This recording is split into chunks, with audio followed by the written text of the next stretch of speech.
კურუქშეტრას ბრძოლის ველზე, როცა არჯუნა დაბნეული და გულგატეხილი იდგა, უფალმა კრიშნამ საუბარი დაიწყო.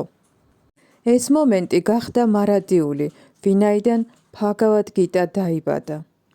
ბჰაგავად გიტა უბრალოდ ნაწარმოები არ არის, ის ღმერთის ხმაა, რომელიც კაცობრიობას ცხოვრების ურთულეს ბრძოლაში ხელმძღვანელობს.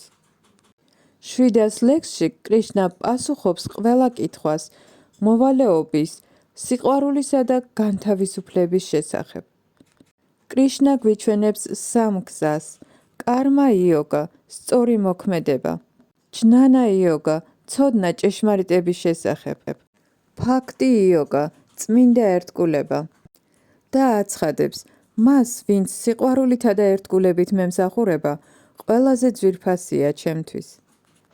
გიტა რელიგიისთვის არ არის მოყოლილი, ის ყოველი სულისთვის არის განკუთვნილი, ვისაც აინტერესებს, რა არის ადამიანის ამ ქვეყნად მოსვლისა და ცხოვრების აზრი.